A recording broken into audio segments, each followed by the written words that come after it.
그 마가복음의 그 소개 항목에서 굉장히 중요한 주제를 저희들이 발견할 수 있어요. 그게 뭐냐면 광야라는 모티브예요. 그래서 광야라는 말이 중요한 키워드로서 계속해서 나오거든요. 우리 아까 본문 읽었듯이. 그래서 뭐 12절에서 14절, 이사야서 41장에서도 계속 나오거든요. 그래서 이사야서 혹은 뭐 시편에 있는 말씀이 지금 다 여기 연결되어 있는 것입니다. 그래서 광야가 마가복음의 키워드라는 거, 이 서원에 있어서. 그러니까 저자가 의도하는 것은 뭐냐면 이 광야라는 주제를 통해서 현재 어떤 일이 일어나고 있다 하는 것을 우리에게 자꾸만 암시하고 시사하고 지적해 주는 것입니다. 그래서 그것을 우리가 따라가 봐야 됩니다. 그런 것을 성령의 감동으로 이것이 의도적으로 쓰여졌다 하는 것을 나중에 이제 알게 됩니다. 자, 광야 그러면 이스라엘 백성들에게 어떤 의미를 줬는가? 그걸 먼저 알아야 되겠어요. 이스라엘 백성들에게 광야 그러면 이것은 아주 깊은 이미지가 떠오르는 말이에요. 이 말. 출애굽 세대를 생각해 보세요. 광야가 맨 먼저 나오는 것이 이제 출애굽 이후에 가나안으로 가는 겁니다. 근데 가나안으로 가기까지 그 광야에서 이스라엘 백성들이 하나님 순종하지 않았어요. 불순종했거든요. 그래서 전부 여호수아하고 갈렙 빼놓고는 다 광야에 묻혔어요. 엄청난 일이죠. 그러니까 이스라엘의 구속의 역사 가운데서 가장 큰 오점을 남긴 거예요. 이스라엘, 그러니까 출애굽의 첫 세대들이. 그래서 이스라엘 역사, 그 후속 역사에서 항상 광야라는 말을 인용하면서 불순종과 하나님의 심판이 있었던 장소로서 이렇게 자꾸만 연상시키고 언급을 합니다. 출애굽 세대의 이스라엘 백성들은 광야에서 아주 철저하게 실패를 했어요. 근데 이 첫 번째 출애굽, 나중에 이제 두 번째 출애굽이 나오는데 별도로 설명드리겠어요. 첫 번째 출애굽에서 이스라엘 백성들이 실패를 했지만 하나님께서 먼저 약속한 것이 있었습니다. 그것이 뭐냐면 내가 나의 사자를 혹은 나의 천사를 너희들 앞에 보내겠다. 그래서 그가 너희 길을 인도하고 너희들을 광야에서 보살필 것이다 그랬어요. 그런데 이 이스라엘 백성들이 그렇게 하지 않았어요. 내가 사자를 내 앞서 보내어 길에서 너를 보호하여 너를 내가 예비한 곳을 이르게 하리니, 출애굽기 23장 20절에 나오는 말씀인데, 근데 이 광야에서 불순종하고 신뢰하지 않았다는 말씀이죠. 그래서 그들이 광야에서 이제 이 시편 78편에서 회상하는 겁니다. 광야에서 그에게 반항하며 사막에서 그를 슬프게 하며 몇 번인가 그들이 돌이켜 하나님을 거듭거듭 시험하며 이스라엘의 거룩하신 일을 노엽게 하였도다. 그렇게 이제 회상한다는 말씀이에요. 그 다음에 다시 시편 106편에서 말하기를 그러나 그들은 그가 행하신 일을 곧 잊어버리며 그가 그의 가르침을 기다리지 아니하고 어디에서 광야에서 욕심을 크게 내며 사막에서 하나님을 시험하였도다. 그러므로 여호와께서는 그들이 요구한 것을 그들에게 주셨을지라도 그들의 영혼은 쇠약하게 하셨도다. 이렇게 다시 회상하는 거예요. 리마인드 시키는 거예요. 과거에 우리 조상들이 어떤 일을 한 줄 아느냐? 이렇게 하나님을 광야에서 시험하며 애굽의 합정으로 바로의 합정에서 해방시켰음에도 불구하고 광야에서 다시 애굽으로 돌아가자. 거기서 먹던 뭐 마늘, 부추, 뭐 생선 뭐 이런 거 먹고 싶다. 그거 내놔라. 이렇게 했다는 말씀이죠. 그래서 애굽을 나온 것을 후회했어요. 고민이 나왔자는가. 애굽에 뭐 무덤이 없어서 우리를 여기 묻으려고 우리를 끌고 나왔느냐. 이런 식으로 반항했어요. 그래서 하나님의 선한 뜻을 가나안으로 데려가시는 선한 뜻을 저버리고 그 유격에 사로잡혀서 애굽을 그리워하면서 그곳에 산물을 달라고 때를 쓰면은 어떤 일이 일어나냐. 하나님께서 들으세요. 들으시고 이상하게도 허락하세요. 그런데 이런 식으로 기도의 응답을 받으면 대단히 위험한 것입니다. 하나님께서 고기 달라는 게 며칠 하겠다를 그냥 입에 신물이 나도록 주겠다고 하시면서 보냈어요. 근데 그 며칠 하기 때에 잡아서 그 고기가 입에서 씹히기 전에 하나님이 재앙을 치셨어요. 우리가 하나님의 임재 동행 같은 것을 많이 원합니다. 하나님을 이렇게 동행해 주십시오. 근데 하나님의 동행과 하나님의 임재는 굉장히 위험한 것이에요. 왜냐하면 하나님의 뜻을 반항하고 출애굽의 구원을 감사할 줄 모르면 하나님의 임재와 동행은 오히려 화가 됩니다. 그릇된 기도의 응답은 안 받는 것보다 못해요. 내 영혼을 아주 파리하게 한다고 했습니다. 하나님과의 친밀한 교제를 누리고 하나님만 의지하는 것을 그렇게 사는 법을 배우려면 광야에서 하나님을 따라가야 되거든요. 하나님이 예비하신 길을 따르지 않고 반항하고 출애굽의 그분을 업신여기고 애굽으로 돌아가는 자들에겐 재앙이 내린다는 것입니다. 이것이 크리스천 삶의 원리예요. 주님의 약속을 끝까지 신뢰하고 인내하면서 하나님을 친근하고 자상한 그 배려를 우리가 따라야 그 하나님 배려를 받는데, 마치 하나님이 나한테 뭐 빚지신 분처럼 달라고 자기 그 완전히 이기적인 욕심이죠. 그렇게 해서 욕심대로 요구해서 욕심대로 받아내는 것, 그것은 좋은 믿음이 아닌데 좋은 믿음인 것처럼 생각한다. 그냥 하나님 잡아 매달리는 기도, 그런 걸 강조를 많이 해요. 근데 무엇을 위해서 매달리냐가 문제죠. 하나님의 나라, 그러니까 하나님께서 이스라엘 백성들을 출애굽시켜서 가나안으로 가기 위한 그 운비한 뜻, 그 원대한 하나님의 왕국을 건설하는 그 일에는 전혀 관심이 없으면서, 그게 뭔지 알지도 못하면서 이기적인 삶에 열중하면은 하나님이 우리를 가까이 대하시잖아요. 그래서 광야는 뭐냐? 광야는 하나님에 대한 우리의 충정과 우리의 신실함을 시험하는 시험장이에요. 그래서 우리를 광야로 데려가신 것입니다. 말로만 하나님을 사랑한다, 주님 믿습니다, 어쩐다. 그러나 광야를 지나 보면은 실체가 드러난다는 것입니다. 이스라엘 백성들이 자기 조상들이 광야에서 실패했다는 거 왜 했는지 분명히 잘 알고 있었어요. 그럼에도 불구하고 그 교훈을 자신들의 광야에서 적용하지 않았습니다. 그래서 불필요한 고난을 당했어요. 나라가 망해버렸어요. 바벨론은 다 잡혀가고 말았어요. 성전까지 다 파괴됐습니다. 그래서 우리는 그들이 실패한 광야를 답습할 필요가 없다는 거죠. 제가 두 번째 출애굽에 대해서 말씀드리겠어요. 출애굽 한 번인데 뭐 또 두 번째냐? 이것은 애굽으로부터의 해방이 아니고 이스라엘 백성이 나중에 이제 바벨론에 잡혀가서 바벨론의 속박을 받았는데, 그 속박에서 70년이 지난 다음에 다시 하나님의 섭리로 돌아오게 됩니다. 번영으로, 본국으로. 그것을 두 번째 출애굽이라고 부르는 거죠. 그런데 하나님께서 그 두 번째 출애굽 때에도 내가 내 사자를 너희 앞에 보낸다고 하셨어요. 첫 번째 출애굽 때에 주셨던 약속을 반복하신 것입니다. 그래서 외치는 자의 소리여 이르되 너희는 광야에서 여호와의 길을 예비하라. 사막에서 우리 하나님의 대로를 평탄하게 하라. 여호와의 영광이 나타나고 모든 육체가 그것을 함께 보리라. 물론 마가복음 1장 2절 3절에서 이것을 인용을 했지만은 원래의 문맥은 이스라엘 백성이 바벨론에서, 제가 말을 붙여서 출바벨론이라고 이렇게 사용하는데, 출바벨론 하는 이스라엘 백성들에게 준 말씀이에요. 위로의 메시지죠. 소망의 메시지입니다. 그래서 정확하게 광야는, 여기서 광야는 애국과 가나안 사이의 그 지리적인 광야가 아니에요. 여기서 말하는 광야는 그 예루살렘에 가면은, 예루살렘 이제 동쪽에서 이렇게 들어가면 그 지형이 굉장히 가파라요. 그 평탄하지가 않습니다. 그것을 하나의 은유로 삼고 여호와가 보내신 왕이, 메시아 왕이 오시니까 그 길을 평탄케 하라고 말이죠. 왕이 쉽게 오시도록 왕을 영접하기 위해서 내 마음의 길을 닦으라고 말이에요.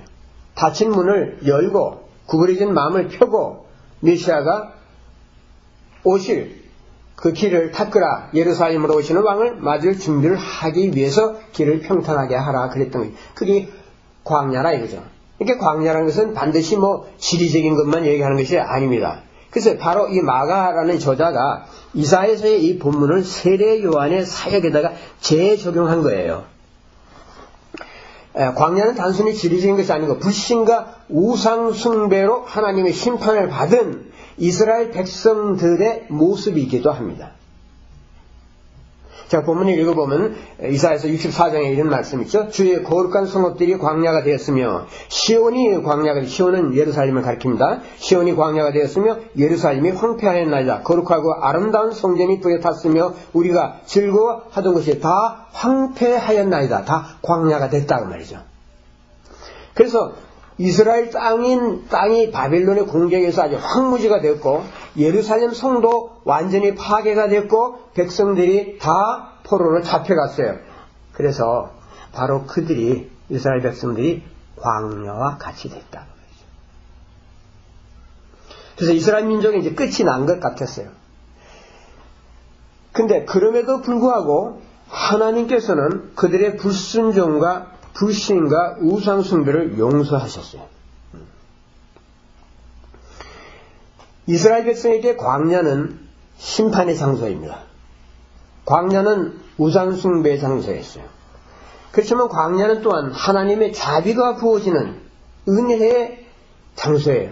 용서와 새 출발의 장소입니다. 그래서 광야의 이미지는 이중적이죠. 하나는 부정적이고 하나는 긍정적이고 하나는 소망이 없고 한쪽은 소망으로 가득한 것입니다. 그래서 광야의 소망에 대해서 이제 본문이 이야기하고 있는 거죠. 하나님이 이들을 긍휼히 여기셨다. 그 불순종하고 우상숭배하는 자들을 바벨론으로 보내시고 끝내신 것이 아니라 다시 돌아오게 하셨다. 그죠? 제2의 출애굽이에요. 오직 하나님은 긍휼하심으로 죄악을 덮어주시어 멸망시키지 아니하시고 그의 진로를 여러 번 돌이키시며 그의 모든 분을 다 쏟아내지 아니하셨으니 그들은 육체이며 하고 다시 돌아오지 못하는 바람임을 기억하였음이니라. 하나님이 이런 분이죠. 우리의 연약함을 긍휼히 여겼어요. 우리가 진토라는 것을 아십니다. 우리가 한번 가고 다시 돌아오지 않는 바람에 불과하다는 것을 아세요. 그래서 연약함을 동정하시고 그들에게 새 소망을 주셨던 것입니다. 그래서 바벨론에서 귀환할 것이다 라고 예언하게 했어요. 그래서 이사야서 40장에서 말하기를 내 백성을 위로하라. 너희는 위로하라. 내 백성을 위로하라. 이렇게 말씀하셨어요. 그래서 그들의 마음이 여호와께로 돌아오도록 자기 종을 보내시고 그 다음에 회개를 촉구하시고 동시에 죄의 용서를 선포하시면서 그 백성을 위로했던 것입니다. 격려했던 것이에요. 여러분 우리가 하나님을 이렇게 알아야 되거든요. 구원의 역사를 통해서 하나님이 자기 자신을 어떻게 계시하셨는가. 물론 죄를 심판하시지만 자기 백성에 대한 하나님의 그런 커미트먼트는 변함이 없다 이거죠. 우리는 불신실하여도 하나님은 신실하시다. 그래서 그 신실하신 하나님을 끝까지 붙잡고 있으면은 그것이 우리에게 복이라는 겁니다. 그래서 우리들도 이스라엘 백성처럼 광야와 같은 그런 처지에 빠진 인생이 될 수가 있어요. 우리가 교회 다닌다고 하지만은 사실 어떤 면에서 보면 넌 크리스찬보다 못한 경우도 많아요. 굉장히 부끄러운 일이지만 우리도 이스라엘 백성처럼 한편으로는 여호와 하나님을 섬깁니다. 이스라엘 백성들의 문제가 뭐였냐면 여호와 하나님을 섬기고 동시에 또 우상숭배도 했어요. 그러니까 가나안의 농경신이 그 바알신이 있었는데 그 바알신을 같이 섬겼거든요. 이 이중 플레이를 하는 거죠. 우리도 마찬가지예요. 하나님 섬긴다, 교회 다닌다 하면서도 뭐 심지어 점치러 다니는 사람도 있어요. 그런데도 불구하고 하나님께서 이스라엘 백성들에게 다윗 자손의 다윗의 그 소망을 주셨어요. 다윗 자손의 소망을, 다시 말해 예수님에 대한 소망인데 또 그의 종 다윗을 택하시되 그의 백성인 야곱, 그의 소유인 이스라엘을 기르게 하셨더니 그래서 예수님은 다윗의 후손으로 세상에 오셨어요. 아브라함과 다윗의 후손이라고 그러죠. 마태복음 1장 1절에서. 그래서 이 패역한 자기 백성의 죄악을 씻겨줄 메시아를 보내신다고 약속하셨어요. 그러니까 마가복음 서두에서 이 약속이 예수님의 나타나심으로 인해서 성취됐다 하는 것을 지금 여기서 얘기하고 있는 거예요. 이 메시아 시대의 특징이 뭐냐? 성령이 오시는 거거든요. 그래서 성령이 예수님 위에 비둘기처럼 내렸다고 그러지 않습니까? 그리고 이 광야가 갱신되는 거예요. 광야가 다시 새롭게 되는 것이에요. 불신자의 심령에 복음이 새겨지고 구원을 받는 역사가 일어나고 불순종하는 우리 성도들, 광야 같은 우리 성도들의 마음이 일신되는 것입니다. 그래서 하나님을 새롭게 섬기는 회개를 하게 된 것입니다. 그래서 이사야서 4장에서 말하기를 외치는 자의 소리여 이르되 너희는 광야에서 여호와의 길을 예비하라. 사막에서 우리 하나님의 대로를 평탄케 하라. 여호와의 영광이 나타나고 모든 육체가 그것을 함께 보리라. 그래서 여호와의 영광이 나타나는 이 메시아가 오신다는 거죠. 그래서 세례 요한이 이 말씀에서 자기 자신의 소명을 발견했던 거예요. 왜 그렇게 하느냐 그러면 이 말씀이 원래 바빌론에서 돌아오는 백성들에게 준 말씀이지만 그 말씀이 당시 세대에서 다 완치되지 않았다. 다 이루어지지 않았다고 본 것이죠. 앞으로 much further에 성취될 부분이 있다고 본 거예요. 그래서 그 일을 내가 한다. 세례관이 자기 자신이 맡은 것이라고 소명을 발견한 것입니다.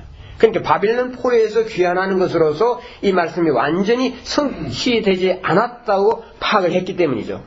그래서 자신의 정체에 대해서 사람들이 물었어요. 도대체 당신이 누구요? 그렇게 하니까 세례요한이 말하기를 이렇게 말하죠. 또 묻되 그러면 요한이 드러내야 말하고 숨기지 아니하니 드러내야 하는 말이 나는 그리스도가 아니라는데 사람들이 막 그리스도인가 생각했거든요. 메시아가 아닌가 이렇게 생각했어요. 그랬더니 또 묻대 그러면 누구냐? 내가 엘리야냐? 이러더니 나는 아니라. 또 묻대 내가 그 선지자냐? 그 선지자 오시는 메시아냐? 그 말이에요. 대답하되 아니라. 또 말하되 누구냐? 우리를 보낸 이들에게 대답하게 하라. 너는 내게 대하여 무엇이라 하는? 너는 너 자신에 대해서 뭐라고 하느냐? 이르되 나는 선지자 이사야의 말과 같이 주의 길을 걷게 하라고 광야에서 외치는 자의 소리로다. 아까 말씀드린 그 이사야서의 본문에서 자신의 소명을 발견하고 하나님의 뜻인 것을 확신하고 광야에 외치는 자의 소리로서 광야에서 실제로 외쳤던 거예요. 하나님께서는 첫 번째 출애굽 때하고 두 번째 출애굽 때 자신의 사자를 앞서 보내신다고 약속하셨어요. 그런데 그 약속이 첫 번째 출애굽과 두 번째 출애굽에서 다 이루어진 것이 아니라 그죠. 결국은 첫 번째 출애굽하고 두 번째 출애굽 출바벨론에서 예언했던 그 말씀은 궁극적으로 예수님에 의해서 성취될 완전한 구원을 가리키는 하나의 역사적인 예시였다는 것입니다. 세례요한이 그 점을 간파를 했기 때문에 이스라엘의 불신과 이스라엘의 우상숭배와 이스라엘이 받은 심판을 연상시키는 광야에서 또한 동시에 하나님의 자비와 하나님의 용서와 재출발의 소망을 주는 자비와 용서를 회상케 하는 그 광야에서 이러한 약속들이 예수 그리스도에서 성취된다는 것을 선포한 것이에요. 이스라엘 광야에서. 이렇게 해서 성경의 말씀이 엮어져 가고 있는 거거든요. 그렇게 해서 결론에 이르러야 그걸 보고 이것이 그렇게 되는구나 하는 것이 이게 이해가 되지 않겠어요? 그렇게 읽으면은 이것이 그냥 나온 말이 아니구나 하는 것을 우리가 확신할 수 있는 거예요. 근데 이스라엘 백성들이 첫 출애굽 때에 나왔죠. 누구의 지도를 받으니 모세의 용도를 받았어요. 근데 모세를 거기 가지 않았어요? 그래서 모세가 얼마나 속이 상했어요. 나중에 하나님 보고 그냥 차라리 이제 죽여달라고 그래요. 자기 너무 괴롭다고. 한두 사람이 괴롭혀도 그런데 그 많은 백성 전체가 모세한테 와서 뭐 고기 내놔라 뭐 어쩌라 뭐 별소리 다 하잖아요. 그러니까 이스라엘 백성을 하나님이 다시 한번 광야로 부르신다는 겁니다. 그래서 이번에는 그 광야, 제2의 출애굽, 제2의 광야에서 이스라엘 백성들을 인도하는 영도자가 누구냐 하면 이번에는 제2의 모세인 예수님이라 이거예요. 그러니까 세례 요한이 광야에서 외치고 하는 얘기가 제2의 모세가 지금 여기 계시니까 그분을 따르라. 출애굽 첫 번째 출애굽 때처럼 모세를 거기 가지 말고 이제는 제2의 모세인 이스라엘의 새로운 영도자인 예수님을 순종하고 따르라. 그래야 진정한 해방이 온다. 진정한 구원이 온다. 그것이 살 길이다. 그렇게 말한 거죠. 그래서 백성들이 요단 광야로 몰려갔던 거예요. 왜냐하면 이스라엘 백성들은 하나님이 자기들 광야로 부르고 다시 새롭게 하신다는 그 이사야 선지자의 이런 시편에 대한 이런 말씀을 알고 있었기 때문이거든요. 그래서 그것을 기대하고 있었던 것이죠. 민족의 해방이 언제 되는가? 언제나 로마의 멍에를 벗어날 것인가? 언제나 하나님 우리를 새롭게 하실 것인가? 그때를 기르고 광야에 외치는 자의 소리가 있을 것을 기대했는데 과연 왔다 이거죠. 그리고 온 걸 생각했기 때문에 다 밀려간 거예요. 온 사방에서. 광야에서 하나님이 그들을 갱신시킬 것을 내다봤던 것입니다. 그것이 호세아서 11장 1절부터 3절까지 다 나오는 광야에서 내 아들을 불렀다. 아들은 이스라엘 백성을 가리키는 하나님의 아들이라고 대표적으로 얘기하거든요. 그 아들을 광야에서 불렀다는 예언의 말씀이 있었기 때문에 그래서 이 예언은 예수님에서 성취될 것이었죠. 예수님의 광야의 말로 진정한 출애굽이었습니다. 그래서 하나님께서는 예수님이 세례받고 올라오실 때 기뻐하시는 아들이라고 확인시켜 주셨어요. 바로 이 아들이다. 이 메시아다. 너희들의 광야에 꽃이 피게 할 자가 바로 이분이다. 이거죠. 메시아 시대는 성령이 내려오는데 예수께서 성령이 듬뿍 충만하게 받으셨어요. 그런데 이제 포인트는 뭐냐면 모세도 광야에 묻혔잖아요. 가나안 땅에 못 들어갔어요. 모세도 하나님을 순종하지 않은 적이 있었으니까. 그래서 예수님은 모세와 다르다. 제 모세는 진정한 의미의 하나님의 아들이라는 것을, 온 이스라엘 백성을 대표하는 온전한 하나님의 기뻐하는 아들이라는 것을 실제로 증명해야 됐다 이거죠. 그것이 뭐냐? 그것이 바로 광야의 시험이에요. 40일간에.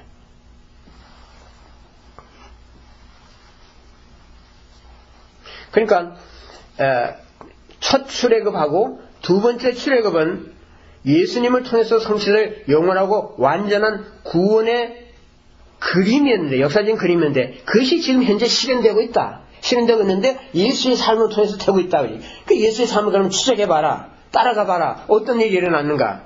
이 최종 구원이 그럼 어떻게 성취되는가. 물론 십자가죠. 궁극적으로는. 근데 그 전에 광야에서 40일 동안 금식하시면서 사탄을 물리치지 않았습니까? 하나님께 온전히 순종하죠. 사탄이 자기를 따라하니까 아니 하나님의 말씀으로 살아야 된다고 말씀하시죠. 하나님을 시험하지 말라고 그랬고 왜 광야에서 이스라엘 백성인데 하나님을 시험했습니까? 하나님이 이렇게 하시나 보자. 이렇게. 그러면 우리가 믿겠노라 이런 식이었죠. 예수님은 아니다. 하나님이 시험하지 말라. 하나님의 말씀으로 살아야 똑똑이가 되게 하라. 이 돌을 아니다. 하나님의 말씀으로 살아야 된다. 그 다음에 이제 궁극적으로 십자가로 이 승인을 하시는데 굉장히 중요한 대목입니다. 다 같이 누가복음 찾아보세요. 누가복음 9장 30절. 누가복음 9장 30절 신약성경 107페이지예요. 하셨어요? 다 같이 읽읍시다. 시작. 문득 두 사람이 예수와 함께 말하니 이는 모세와 엘리야라. 영광 중에 나타나서 장차 예수께서 예루살렘에서 별세하실 것을 말할세. 네. 자, 별세라는 말. 이 별세는 헬라어로 엑소도스라고 그래요. 근데 여러분 영어 다 아시잖아요. 영어에 엑소더스가 있잖아요. 그러니까 영어의 엑소더스는 헬라어인 엑소도스의 음력입니다. 그 말이 그 말이에요. 엑소도스라는 말은 우리가 보통 출애굽이라고 생각하는데 아니 그게 아니라 앞에만 맞아. departure라는 뜻이에요. 그 애굽이 될 수도 있고 바벨론이 될 수도 있죠. 어쨌든 떠나는 겁니다. departure. 그러니까 예수님이 떠나신다는 말이에요. 그것을 보고 예수님 우리 말에는 별세한다고 알린 거죠. 예수님께. 모세와 엘리야가 왜 둘이 나왔느냐. 선지자 많은데 모세는 하나님의 율법을 받은 분이죠. 그죠? 엘리야는 훌륭한 선지자인데 이분은 모든 예언자들을 대표하는 사람이에요. 그러니까 성경이 율법과 예언으로 이렇게 엮어져 있지 않습니까? 그러니까 성경 전체가 이를테면 예수님을 증언한다 그 말이에요.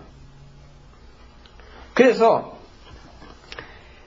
출애굽을 하신다고 하는데 그럼 무슨 종류의 출애굽을 말씀하느냐 그죠?